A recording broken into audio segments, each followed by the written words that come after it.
एक बार एक प्रचारक प्रचार कर रहा था और प्रचार करते समय वो देखता है कि एक व्यक्ति सो रहा है। होता है अक्सर, सबसे अच्छी जगह सोने के लिए चर्चित तो है। तो सो रहा था एक, तो प्रचारक उसके बाजू वाले को बोलता है, ए भाई उसको उठा दे यार। तो बोलता है, पास्टर साहब आपने सुलाया है, आप ही उठाओ। तो ये अभी हम जूम में जब प्रचार कर रहे हैं, एक अच्छी बात है, आप सो सकते हो, आपके लिए अच्छी बात है। वो वीडियो को ऑफ करिए और सो जाइए अगर आपको प्रचार सोने लायक है तो। अब मेरे लिए भी एक अच्छी बात है, आप सोएंगे और मेरे को कोई फर्क नहीं पड़ेगा, मैं देख ही नहीं पाऊंगा कि आप सो रहे हैं। तो आप सोइए, ये बस मजाक था, आप सोइएगा मत। तो हम लोग थोड़ी देर के अध्ययन के लिए, बस थोड़े से समय के अध्ययन के लिए यूहन्ना रचित सुसमाचार उसका 6वां अध्याय निकालें। यूहन्ना रचित सुसमाचार उसका अध्याय 6, gospel according to John chapter 6, और हम लोग पढ़ेंगे पद 66 से लेकर पद 69 तक। John's gospel chapter 6 verses 66 to 69। मैं पढ़ता हूं आपके लिए। यहां लिखा है, इस पर उसके चेलों में से बहुत से उल्टे फिर गए और उसके बाद उसके साथ न चले। तब यीशु ने उन 12 से कहा, क्या तुम भी चले जाना चाहते हो? शमौन पतरस ने उसको उत्तर दिया, हे प्रभु, हम किसके पास जाएं? अनंत जीवन की बातें तो तेरे ही पास हैं, और हमने विश्वास किया और जान गए हैं कि परमेश्वर का पवित्र जन तू ही है। परमेश्वर इन वचनों के पढ़े जाने पर अपनी आशीष दे। इस भाग को हम भली भांति जानते हैं, इसके बैकग्राउंड को जानते हैं। क्या हुआ है? यूहन्ना 6वें अध्याय में हम पद 1 से 14 तक देखते हैं कि प्रभु यीशु मसीह एक बड़ी भीड़ को भोजन कराए हैं। उस भीड़ में 5000 पुरुष थे, उसके अलावा स्त्रियां और बच्चे भी थे। तो भीड़ बहुत बड़ी है। प्रभु यीशु मसीह इन सबको भोजन कराए हैं, और 5 रोटी और 2 मछली से ये भोजन को यीशु मसीह ने कराया। हम जानते हैं यह एकमात्र आश्चर्य कर्म है जो चारों सुसमाचार में पाया जाता है। तो प्रभु यीशु मसीह ने भोजन कराया, और उसके बाद भीड़ ने क्या किया? पद 14 में अगर आप आएंगे तो भीड़ जब इस आश्चर्य कर्म को देखती है तो भीड़ कहती है, वह भविष्यद्वक्ता जो जगत में आने वाला था निश्चय यही है। इस आश्चर्य कर्म को देखने के बाद में भीड़ यीशु मसीह को उस भविष्यद्वक्ता के रूप में मानने लगती है जो जगत में आने वाला था। अगर सरल रूप में समझें तो भीड़ यीशु मसीह को मसीहा के रूप में स्वीकार करने को भी तैयार है। और फिर पद 15 में देखें, पद 15 में वो उसको राजा बनाने के लिए पकड़ना चाहते हैं। अच्छा राजा होगा ये, जो उनको प्रतिदिन भोजन करा दे, जो उनको रोटी दे दे। परंतु यीशु मसीह वहां से निकल लेते हैं। यीशु मसीह पहाड़ पर अकेले चले गए। फिर आगे और बहुत सारी घटनाएं हुई है। आंधी का शांत किया जाना वहां पर है, परंतु उस पर हम नहीं जाएंगे, दूसरे बैकग्राउंड को देखेंगे। पद 25 से आगे जब हम आते हैं तब हम पाते हैं कि ये भीड़ फिर से यीशु मसीह को ढूंढ रही है। कफरनहूम के आराधनालय में है यीशु मसीह, 59 पद में लिखा है, और ये भीड़ ढूंढते हुए कफरनहूम पहुंच जाती है। और भीड़ जब कफरनहूम पहुंचती है तब यीशु मसीह का उपदेश शुरू होता है, जिसके बारे में 59 पद में लिखा है। ये उपदेश प्रभु यीशु मसीह ने कफरनहूम के एक आराधनालय में दी। तो यीशु मसीह उपदेश देना शुरू करते हैं। लेकिन उपदेश शुरू कैसे होता है? देखिएगा 26 पद में, ये लोग ढूंढते आए हैं यीशु मसीह को। 25 पद में पूछते हैं, हे रब्बी तू यहाँ कब आया?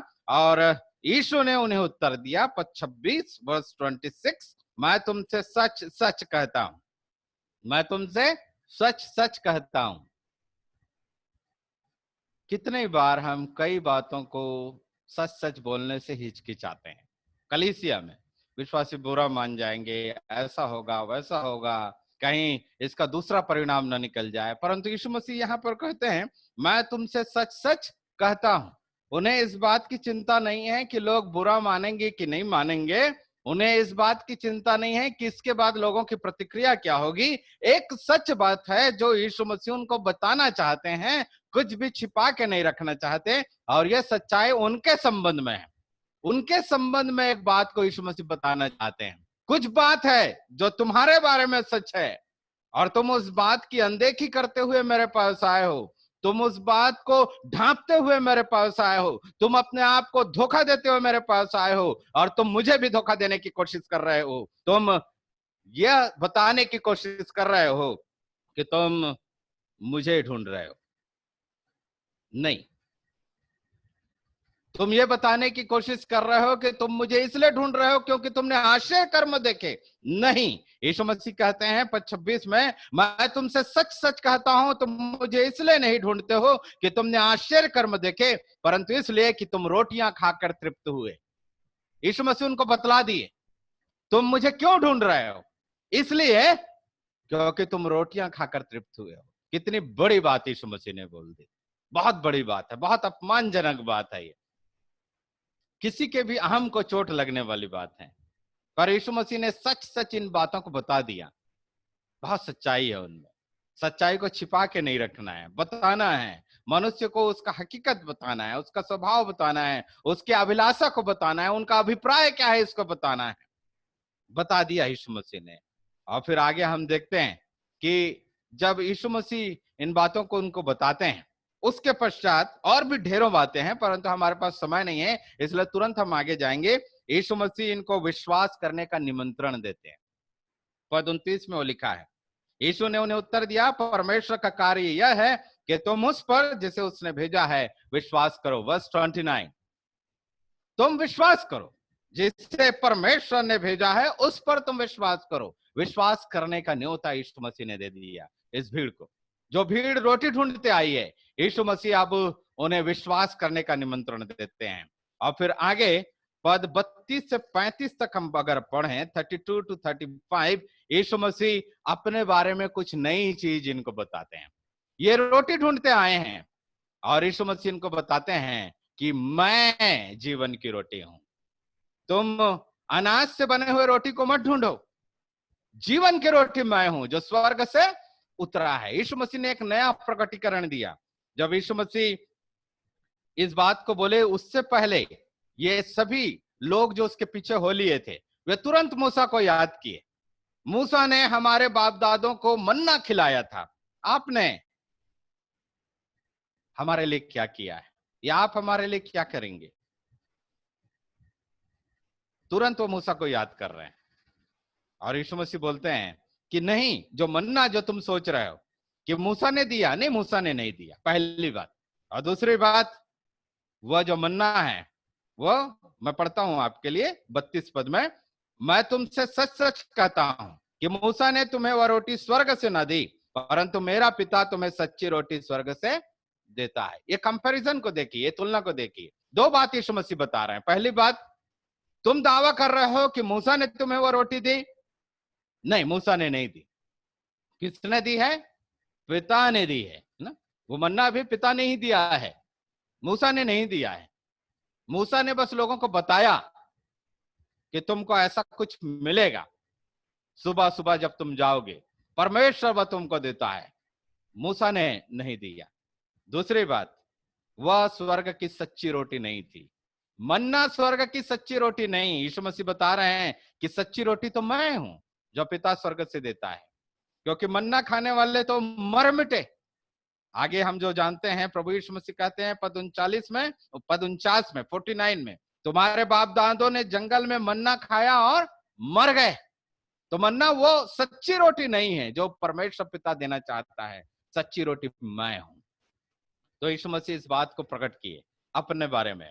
और फिर पद चौथी बात, जिसमें बहुत सारी बातें सम्मिलित है। पहली बात, विश्वास करने का निमंत्रण। दूसरी बात, आपने पहली बात, लोगों के अभिप्राय को उन्होंने बताया, माफ करिएगा, कि तुम मुझको क्यों ढूंढते हो। दूसरी बात, उन्होंने बताया कि विश्वास करो।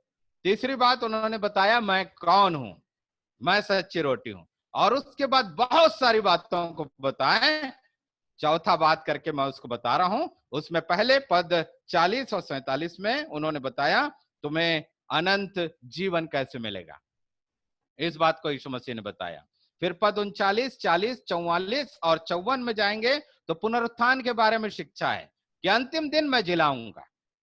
इस बारे में यीशु मसीह ने बताया। फिर पद 52 से 59 तक जब यीशु मसीह आते हैं, तब वहां पर यीशु मसीह मांस और लहू के बारे में बताते हैं, अपने मांस और लहू के बारे में। देखिएगा, ये बात जब हुई, पद 4 में लिखा है, यहूदियों के फसह का पर्व निकट था। फसह का पर्व निकट है। फसह का पर्व ये सब जानते हैं, उसका मतलब क्या है। फसह के पर्व में फसह का मेमना कुर्बान किया जाता है, वो निकट है। और हमको मालूम है उसी दिन प्रभु यीशु मसीह भी कुर्बान हुए। परमेश्वर का मेमना फसह के दिन कुर्बान होने वाला था। फसह का दिन निकट था, और अब इस अवसर को यीशु मसीह यह समझाने के लिए निकाले कि फसह का मेमना जो परमेश्वर की ओर से दिया गया वो मैं हूं, और मेरा मांस और लहू बहुत जरूरी चीज है जीवन को पाने के लिए। 52 से 59 पद में प्रभु यीशु मसीह ने अपने आप को फसह के मेमने में प्रस्तुत करते हुए ये बड़ी शिक्षा दी। यीशु मसीह ने कहा, पद 53 में यीशु ने उनसे कहा, मैं तुमसे सच सच कहता हूं कि जब तक तुम मनुष्य के पुत्र का मांस न खाओ और उसका लहू न पियो, तुम में जीवन नहीं। जो मेरा मांस खाता और मेरा लहू पीता है, अनंत जीवन उसी का है, और मैं उसे अंतिम दिन फिर जिला उठाऊंगा। फिर से यीशु मसीह पुनरुत्थान की शिक्षा दे रहे हैं। किनको वो जिला उठाएंगे? जो उनका मांस खाते हैं और जो उसका लहू पीते हैं। ये बातें उस समय वो नहीं समझे होंगे, परंतु इस बात को प्रभु यीशु मसीह ने बाद में अपने चेलों को विस्तृत ढंग से समझाया, जब उन्होंने प्रभु की मेज तैयार की, और उस बारे में उन्होंने सीधा बताया कि यह रोटी जो तुम खाते हो क्या है, यह मेरी देह है जो तुम्हारे लिए दी जाती है। और यह कटोरा क्या है? यह वाचा का वह लहू है जो तुम्हारे निमित्त बहाया जाता है, और इसको तुमको खाना है और इसको तुमको पीना है। और वो काम आज भी हम करते हैं, प्रभु की उस नियम को पूरा करते हुए, उस आज्ञा को पूरा करते हुए हम उसके रोटी में से खाते हैं और उसके कटोरे में से पीते हैं। रोटी जो उसके मांस का प्रतीक है, कटोरा जो उसके लहू का प्रतीक है। और जब हम ऐसा करते हैं, तब हम इस बात को कहते हैं कि प्रभु, मैं ये विश्वास करता हूं कि आपका देह उस क्रूस पर मेरे लिए लटकाया गया, और आपका लहू मेरे निमित्त बहाया गया, जो वाचा का लहू है। परमेश्वर ने जिसमें होकर मुझसे एक वाचा बांधी है। परमेश्वर हमारी सहायता करे, इस सच्चाई को हम स्मरण करते हैं और पूरी ईमानदारी के साथ स्मरण करते रहें। प्रभु यीशु मसीह इस बात को 6वें अध्याय में स्पष्ट रूप से बता रहे हैं, हालांकि यह उतना स्पष्ट उस समय के लोगों को नहीं हुआ, परंतु आज हमको यह बात स्पष्ट है कि वह मांस क्या है जिसको हम खाते हैं, और वह लहू क्या है जिसको हम पीते हैं। यह हमारा विश्वास है कि प्रभु यीशु मसीह की देह उस क्रूस पर लटकाई गई, और उसका लहू हमारे पापों के लिए बहाया गया। जब जब हम उस रोटी और उस दाखरस में भाग हो लेते हैं, जब हम उसको खाते हैं और पीते हैं, तब हम इस बात को स्मरण करते हैं। तो प्रभु यीशु मसीह ने इस बारे में शिक्षा दी। और फिर पद 62 में जब हम आते हैं, तब प्रभु यीशु मसीह अपने उन चेलों से जो आपस में कुड़कुड़ा रहे थे, उनको एक सवाल पूछते हैं। पद 62, यदि तुम मनुष्य के पुत्र को जहां वह पहले था वहां ऊपर जाते देखोगे तो क्या होगा? तो प्रभु यीशु मसीह यहाँ पर स्वर्गारोहण की शिक्षा दे रहे हैं। अभी इतनी सी बातें से तुमको ठोकर लग रही हैं, इतनी सी बातें तुमको कठोर लग रही हैं, जैसे पद 60 में उन्होंने कहा यह कठोर बात है, इसे कौन सुन सकता है। तो यीशु मसीह ने कहा, अगर इतनी सी बातों से तुमको ठोकर लगती है, तो जब तुम मुझको ऊपर जाते देखोगे जहां पर मैं पहले था तो क्या होगा?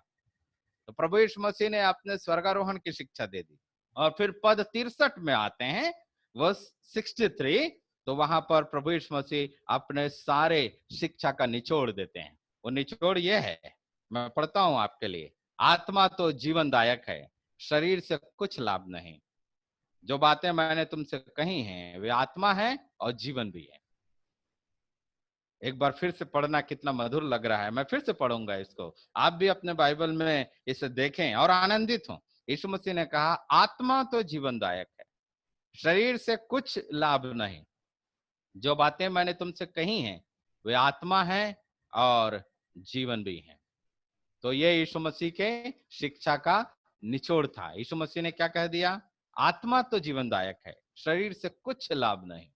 तो यीशु मसीह इन पूरे भीड़ को जो रोटी ढूंढते आए हैं, इस पूरे भीड़ को जो केवल शरीर पर मन लगा रही है, इस पूरे भीड़ को जो इस संसार में अपना भविष्य खोज रही है, और उन चेले विशेष को जिनको ये सारी बातें कठोर लग रही हैं, एक आह्वान दे रहे हैं, शरीर पर मन मत लगाओ, इससे कुछ लाभ नहीं है, इससे कुछ नहीं मिलने वाला है। आत्मा ही जीवनदायक है, उसके बारे में सोचो, आत्मिक बातों पर मन लगाओ। देखिए, हमारा जो परमेश्वर है वो अनंत परमेश्वर है, और अनंत परमेश्वर कभी भी सीमित आशीषों के लिए नहीं बुला सकता, और उसने कभी बुलाया भी नहीं है, कभी नहीं बुलाया। सीमित समय के आशीष के लिए परमेश्वर ने नहीं बुलाया। अगर हम उत्पत्ति की पुस्तक में जाएं, 12 अध्याय, जहां हम पहली बार परमेश्वर को किसी मनुष्य को बुलाते हुए देखते हैं आशीष देने के लिए, अब्राहम की बुलाहट, वहां पर हम पाते हैं कि परमेश्वर ने अब्राहम को बुलाया। और अक्सर हम ये सोच बैठते हैं कि परमेश्वर ने अब्राहम को कनान देश देने के लिए बुलाया। हम पढ़ते हैं उस भाग को, उत्पत्ति 12 पद 1, 2 और 3, और वहां इस ढंग से लिखा है, यहोवा ने अब्राम से कहा, अपने देश और अपने कुटुंबियों और अपने पिता के घर को छोड़कर उस देश में चला जा जो मैं तुझे दिखाऊंगा, और मैं तुझसे एक बड़ी जाति बनाऊंगा और तुझे आशीष दूंगा और तेरा नाम करूंगा और तू आशीष का मूल होगा। जो तुझे आशीर्वाद दे उन्हें मैं आशीष दूंगा, और जो तुझे कोसे उसे मैं शाप दूंगा, और भूमंडल के सारे कुल तेरे द्वारा आशीष पाएंगे। तो यह अब्राहम को बुलाए जाने का वर्णन है। इस भाग पर हम ज्यादा अध्ययन नहीं करेंगे क्योंकि यह हमारा मुख्य विषय नहीं है, परंतु मैं इस भाग को इसलिए बस दिखाया हूं ताकि हम एक सच्चाई को समझें कि परमेश्वर ने अब्राहम को जब कनान देश देने के लिए बुलाया, तब भी ऐसा नहीं था कि परमेश्वर अब्राहम को कनान देश दे देना चाहता था। नहीं, वैसा नहीं था। अगर हम लोग पढ़ें 13 अध्याय उसके 14 और 15 पद, 13 अध्याय उत्पत्ति 13 उसका पद 14 और पद 15, तो वहां पर इस प्रतिज्ञा को परमेश्वर फिर से अब्राहम से दोहरा रहे हैं। वहां लिखा है, जब लूत अब्राहम से अलग हो गया तब उसके पश्चात यहोवा ने अब्राहम से कहा, आंख उठाकर जिस स्थान पर तू है वहां से उत्तर, दक्षिण, पूर्व, पश्चिम चारों ओर दृष्टि कर, क्योंकि जितनी भूमि तुझे दिखाई देती है उस सब को मैं तुझे और तेरे वंश को युग युग के लिए दूंगा। तो परमेश्वर अपनी प्रतिज्ञा को दोहरा रहे हैं, ये सारी जमीन मैं तुझको दूंगा, सब जमीन दूंगा। परंतु अब हम लोग आएंगे उत्पत्ति 15 का 15 में, उत्पत्ति 15 का 15, और वहां पर परमेश्वर अब्राहम को कुछ नई बात बता रहे हैं। वहां परमेश्वर कहते हैं, तू तो अपने पितरों में कुशल के साथ मिल जाएगा, तुझे पूरे बुढ़ापे में मिट्टी दी जाएगी, पर वे चौथी पीढ़ी में यहां फिर आएंगे, क्योंकि अब तक एमोरियों का अधर्म पूरा नहीं हुआ है। देखिए, परमेश्वर यहां स्पष्ट कर दे रहे हैं, अब्राहम तुझको मैं जिस देश में जाने के लिए कह रहा हूं वो देश तुझको तेरे जिंदा रहते तक नहीं मिलने वाला है। इस पृथ्वी में तेरे जीवन काल में तू उस देश का अधिकारी नहीं बनने वाला है। पूर्णतः परमेश्वर स्पष्ट रूप से अब्राहम को बता दे रहे हैं, तुझे पूरे बुढ़ापे में मिट्टी दी जाएगी, तुझको नहीं मिलेगा वो देश। और ये अंडरस्टूड भी था, ये समझने वाली बात थी कि एक अकेले व्यक्ति को पूरा देश नहीं मिल सकता है। कैसे करेगा, कैसे उस पूरे देश को संभालेगा? अगर हम लोग निर्गमन की पुस्तक उसके 23 अध्याय में आए, निर्गमन की पुस्तक अध्याय 23, एक्सोडस चैप्टर 23 और उसके पद 29 और 30 को पढ़ें।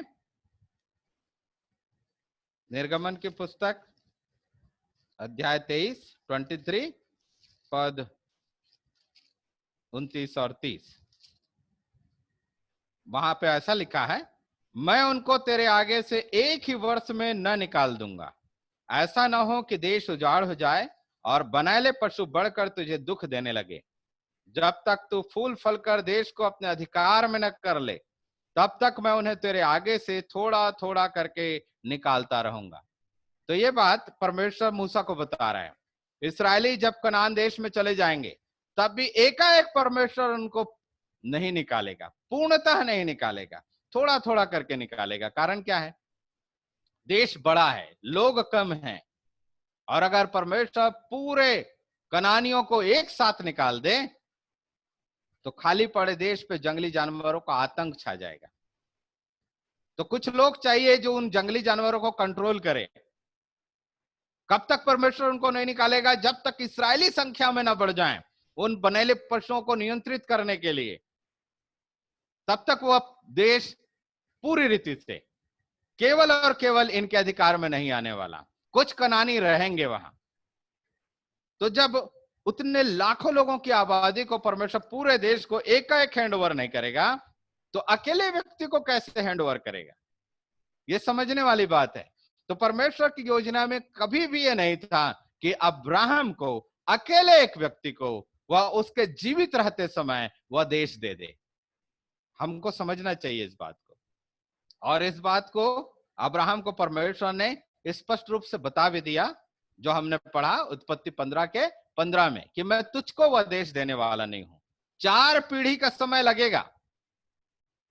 आप सोचिएगा, अब्राहम जिसको परमेश्वर ने प्रतिज्ञा देके बुलाया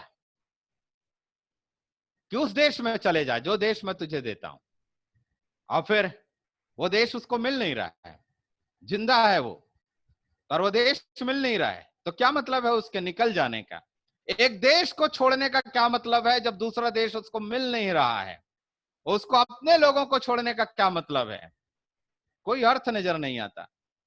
परंतु इब्रानियों का लेखक हमें कुछ दूसरी बातों को बताता है। इब्रानियों की पत्री में आएंगे, इब्रानियों की पत्री उसका 11 अध्याय और 8 पद से 10 पद तक मैं पढ़ूंगा।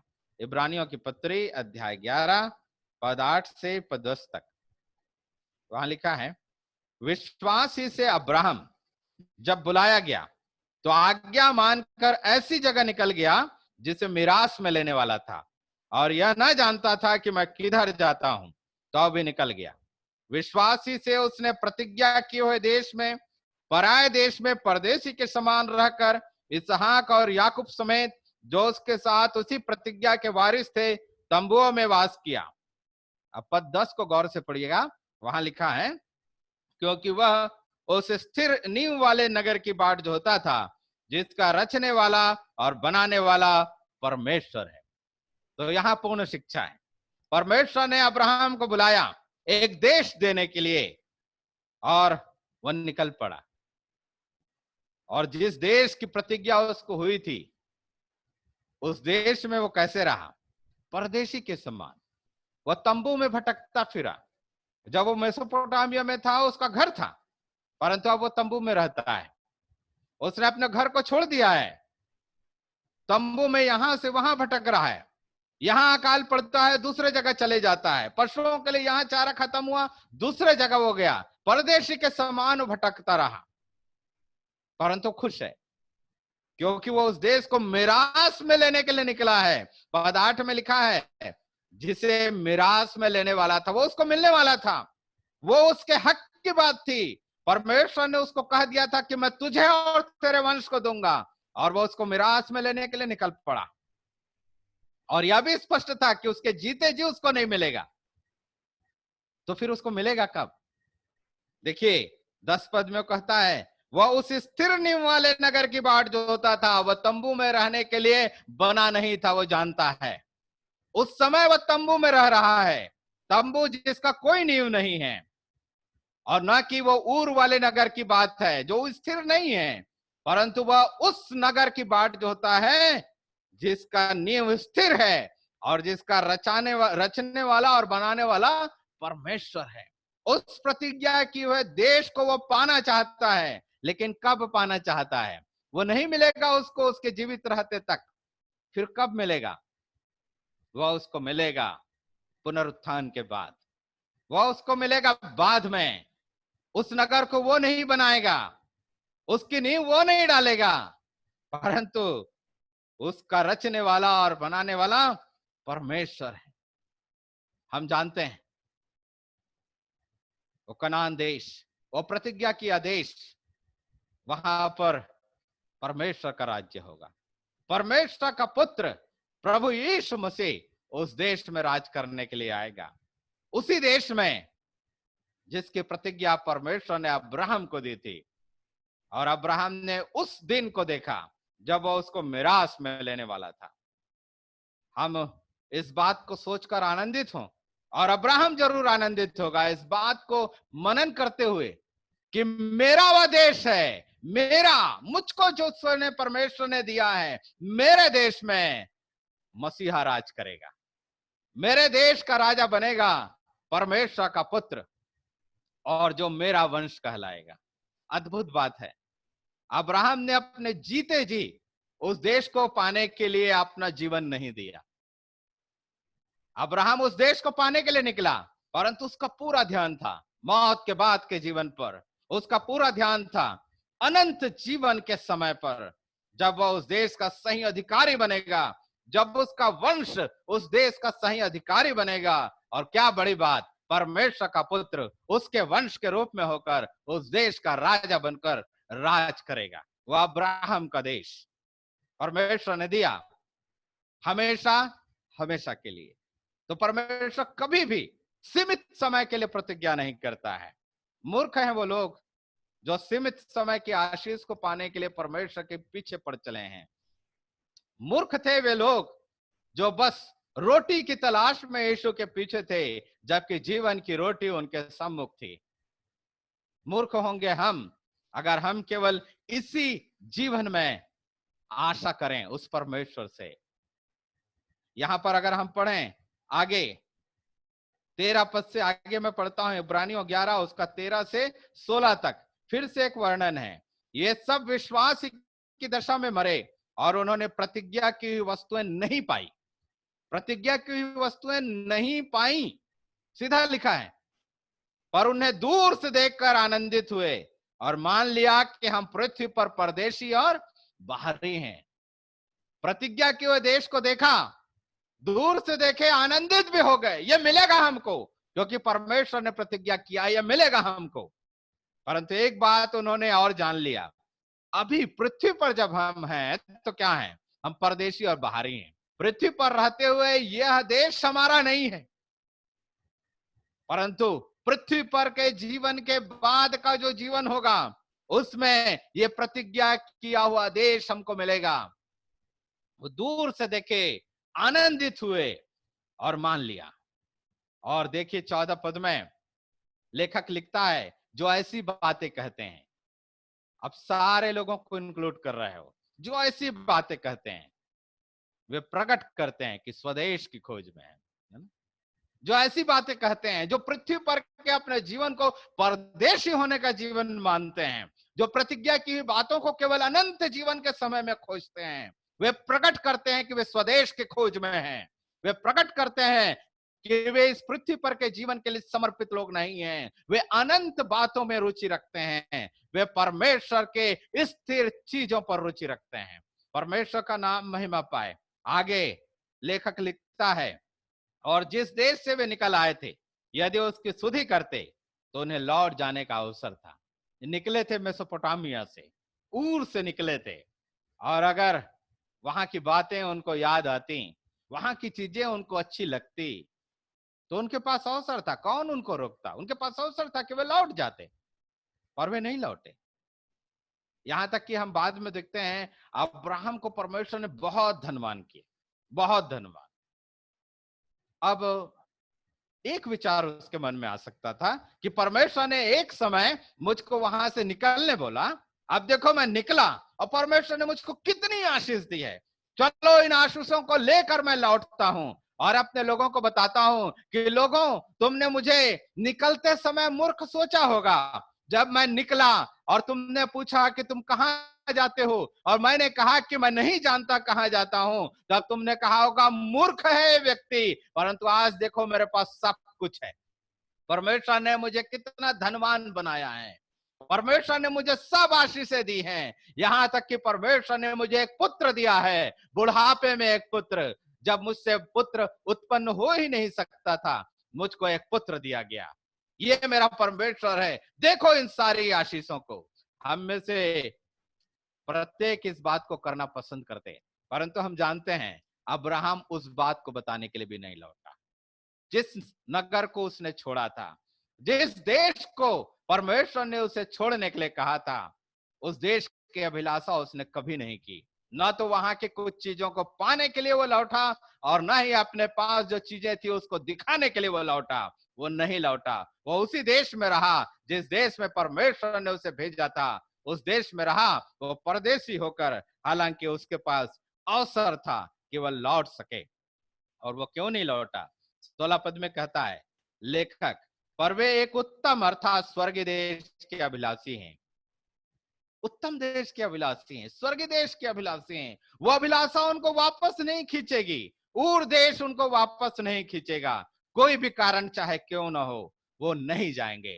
हम जानते हैं अपने पुत्र के विवाह के समय में भी उसने इस बात का निश्चय किया कि चाहे कुछ भी क्यों ना हो जाए, मेरा बेटा वहां नहीं जाएगा। वो अपने सेवक के एलियाजर से कहता है, मेरा बेटा को तू वहां नहीं ले जाने पाएगा। एलियाजर कहता है, कदाचित वो स्त्री ना आना चाहे, कदाचित वे लोग अपनी बेटी को भेजना ना चाहें, तो क्या मैं तेरे बेटे को एक बार दिखाने के लिए ले जाऊं? और अब्राहम कहता नहीं, नहीं। क्या निर्णय था वो? नहीं। अब्राहम कहता है मेरा बेटा वहां वापस नहीं जाएगा जहां से मैं निकला हूं, चाहे कुछ भी क्यों ना हो जाए। अगर इसको हम सरल करके जोड़े तो इस ढंग से कह पाएंगे। अब्राहम कहता है मेरा बेटा कुंवारा रहना मुझको पसंद है, मेरा वंश यहीं पर खत्म हो जाए मुझको पसंद है, परंतु वो वापस जाए ये कतई मंजूर नहीं। परमेश्वर का अनुग्रह हम सबके साथ रहे। इस विश्वास को हम समझें, इस समर्पण को समझें। हालांकि अब्राहम ने जो ये बात कही अपने सेवक से, उसके पीछे एक बड़ा विश्वास छिपा था। उसका विश्वास क्या था? परमेश्वर अपने दूत को तेरे आगे आगे भेजेगा। उसको विश्वास था उसके बेटे के बिना जाए उसको बहू मिलेगी, और वैसा हुआ। बिना किसी बाधा के इसहाक को रिबका मिली, बिना किसी बाधा के। परंतु अब्राहम ने डिसीजन लिया, नहीं जाएगा मेरा बेटा वापस। उसके पास अवसर था, बहाना बना सकता था। क्या कहे परमेश्वर, अब तो ये करना ही पड़ेगा, मैं नहीं जा रहा हूं पर मेरे बेटे को मैं भेज रहा हूं, मजबूरी है। परंतु वो नहीं जाता है। जिस देश से निकलने की बात हुई है, उस देश में कदम फिर वापस नहीं है। और फिर आगे यहाँ 16 पद में कितनी बड़ी बात इब्रानियों का लेखक लिखता है। ये लोग, अब्राहम, इसहाक, याकूब, इन तीनों की बात है। ये लोग जब इस ढंग से अपने जीवन को बिताते हैं, लौटना ही नहीं चाहते, परमेश्वर के प्रतिज्ञा किए हुए देश को ही अपना मिरास मान चुके हैं, वहां पे परदेशी होकर रहते रहेंगे, अभी कुछ नहीं मिलने वाला है, फिर भी लौटेंगे नहीं, तब परमेश्वर एक डिसीजन को लेता है। आगे लिखा है, इसीलिए परमेश्वर उनका परमेश्वर कहलाने में उनसे नहीं ले जाता। इसीलिए एक ही कारण है, इनके चरित्र में बहुत सारी कमजोरियां थी, परंतु इस विशेष गुण को परमेश्वर देखता है और कहता है इसी कारण से मैं उनका परमेश्वर कहलाने में नहीं ले जाता। परमेश्वर किसका परमेश्वर कहलाया? हम जानते हैं। परमेश्वर कहता है मैं अब्राहम का परमेश्वर, मैं इसहाक का परमेश्वर, मैं याकूब का परमेश्वर। परमेश्वर इन व्यक्ति विशेष का परमेश्वर कहने से नहीं ले जाता है। क्यों नहीं ले जाता है? क्योंकि ये लोग परदेशी बनकर रहते हुए नहीं ले जाए। लोग मजाक उड़ाए होंगे, परंतु ये लजाए नहीं। ये कहते हैं हम पाएंगे इस देश को, प्रतिज्ञा किया हुआ देश हमारा होगा। इस जीवन में नहीं होगा, उस जीवन में होगा, सांसारिक जीवन में नहीं होगा, अनंत जीवन में होगा। हम पाएंगे, हम लौटेंगे नहीं। और आप जानते हैं अब्राहम ने जब सारा की मौत हुई, तब जमीन का एक छोटा टुकड़ा खरीदा, उस प्रतिज्ञा किए हुए देश में ही अपनी पत्नी को गाड़ देने के लिए। मरने के बाद भी अपने जन्म स्थान में नहीं जाएंगे। यही हमारा देश है, हम हक से इसको लेंगे, हम अभी खरीद के लेंगे। अभी हमको प्रतिज्ञा की हुए रूप में नहीं मिली है, हम खरीदेंगे, हम यहीं रहेंगे। ये हमारा देश है। मरने के बाद एक दिन यहीं से सारा जी उठेगी, और हम जानते हैं हर एक व्यक्ति वहीं पर गाड़ा गया।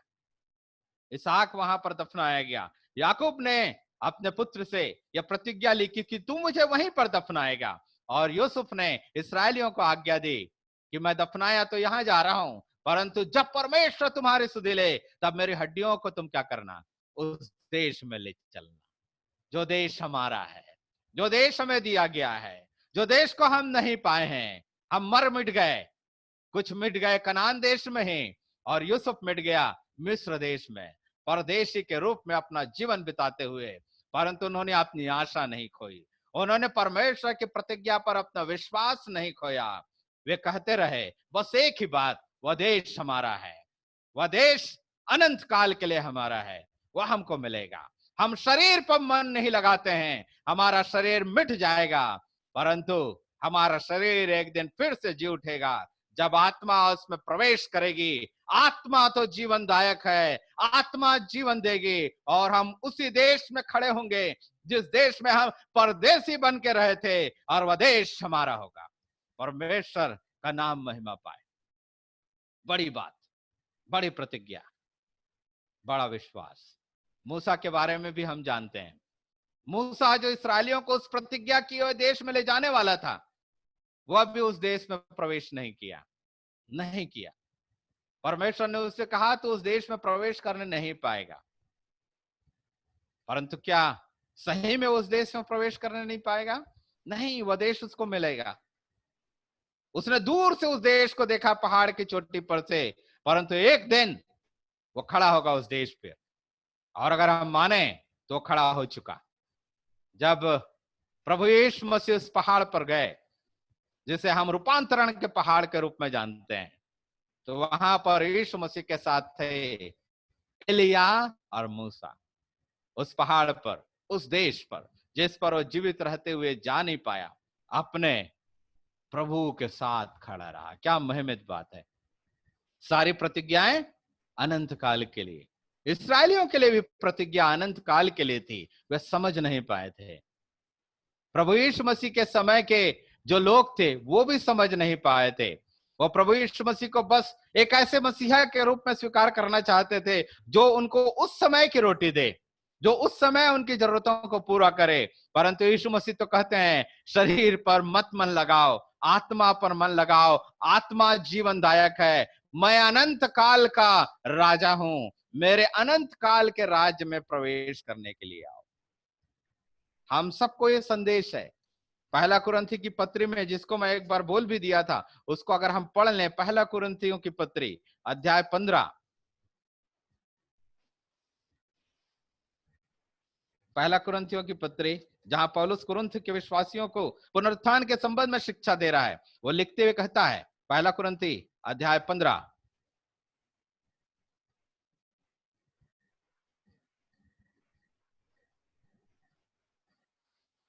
और वहां पर वो कहता है, यदि हम केवल इस जीवन में आशा रखें। मेरी आंखें थोड़ी सी धुंधली हो चली, अगर आपको दिख रहा है वहां पर वो पद तो अगर आप जल्दी से पढ़ दें। पहला कुरिन्थी अध्याय 15,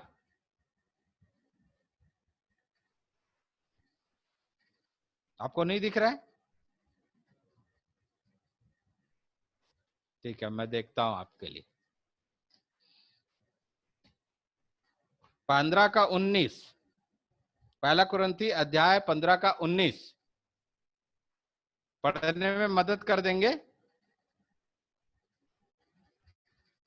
पहला कुरिन्थी अध्याय 15 पद 19 मैं पढ़ता हूं, अगर किसी को नहीं मिला है। यदि हम केवल जी आशा जी रखते पढ़िए। हैं,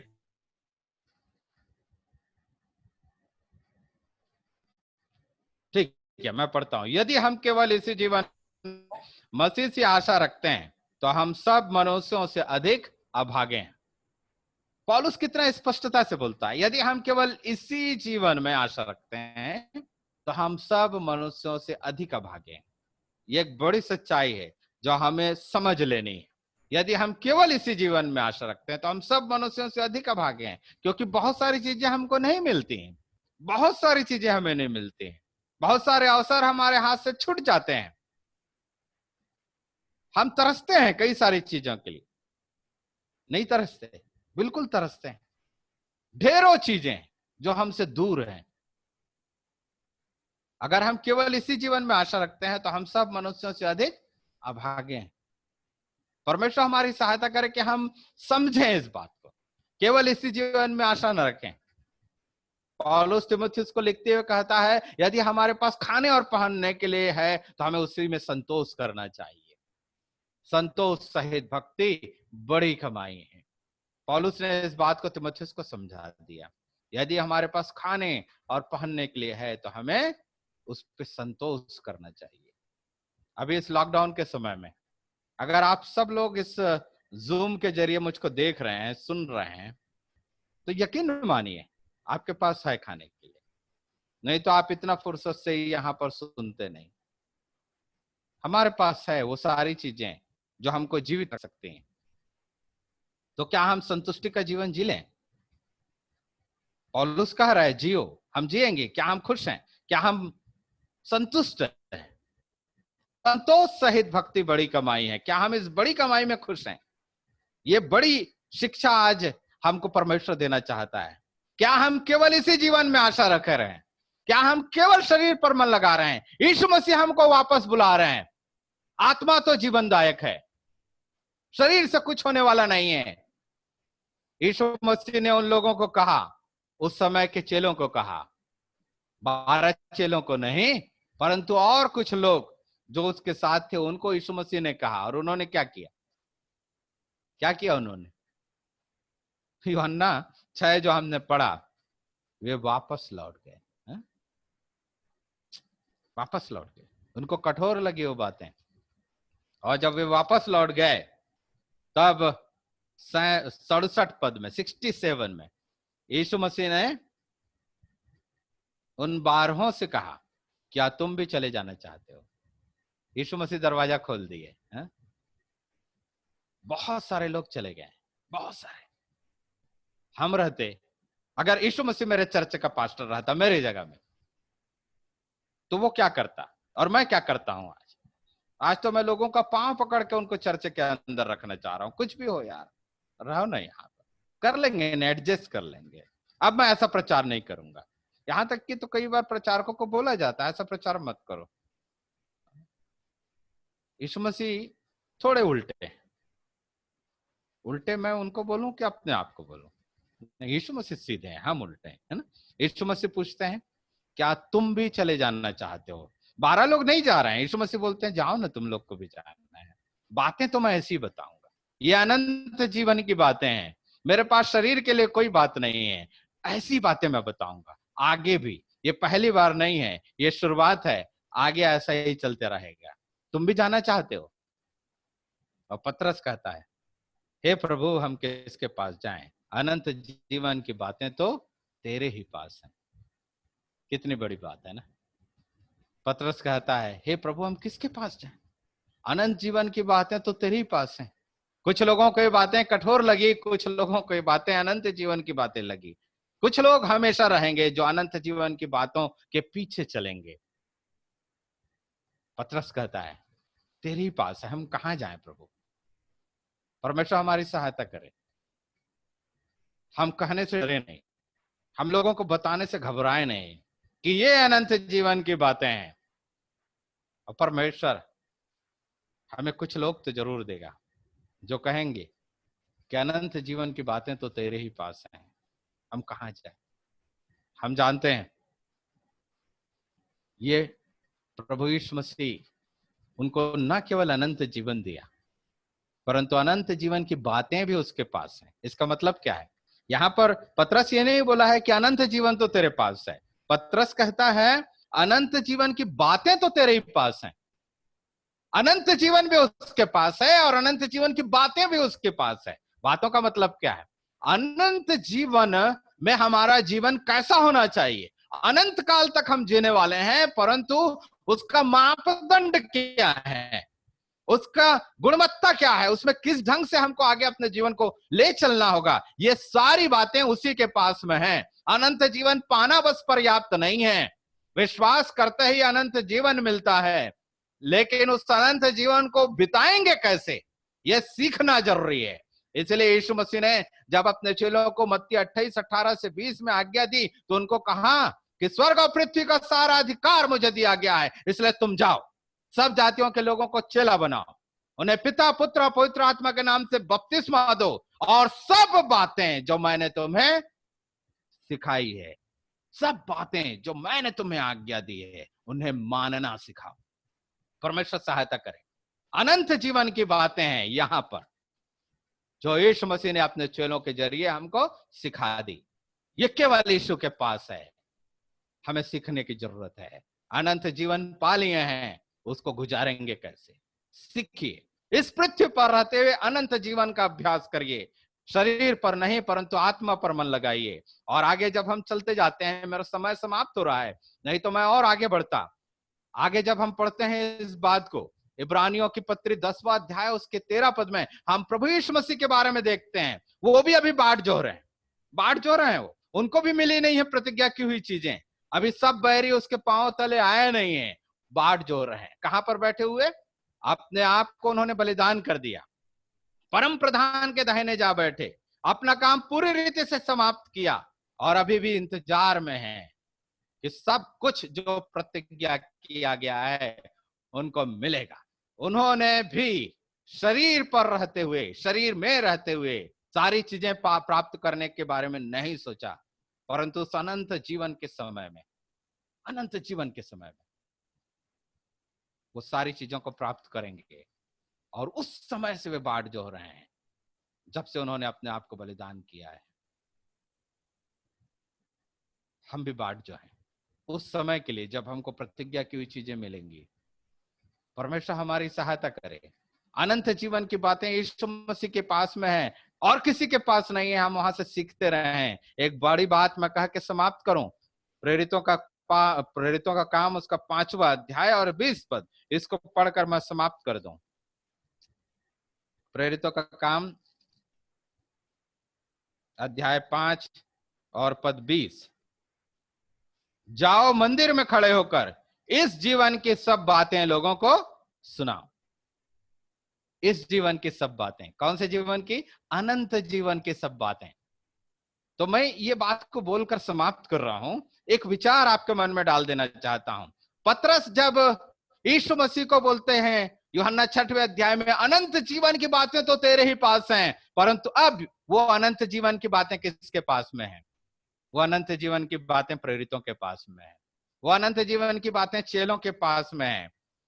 उसी बात को प्रचार करने के लिए उनको बोला जा रहा है, जाओ और अनंत जीवन की सब बातें लोगों को सुनाओ। और फिर हम जानते हैं वे गए और सुनाए। आज वो अनंत जीवन की बातें हमारे पास में है। प्रभु यीशु मसीह ने हमको इस संसार में कुछ दिया हो न दिया हो, परंतु जो अनंत जीवन की बातें हैं जो उसके पास हैं, वो सब कुछ वो हमको दे देना चाहता है। और उन बातों को लेकर हमको जाना है लोगों तक, उन बातों को बताना है। अनंत जीवन और अनंत जीवन की बातें हमारी हैं, और बाकी सारी चीजें हमें बाद में मिलेंगी उस अनंत जीवन में, पृथ्वी पर के जीवन के बाद। परंतु अभी वर्तमान में जो हमारा है वो है हमारा अनंत जीवन, जो विश्वास करते मिला, और अनंत जीवन की बातें जो परमेश्वर के वचन में है, जिसको हम दूसरों तक पहुंचा सकते हैं। परमेश्वर का नाम महिमा पाए। आइए हम अपना मन आत्मा में लगाएं, क्योंकि आत्मा तो जीवन दायक है। परमेश्वर का नाम महिमा पाए। धन्यवाद।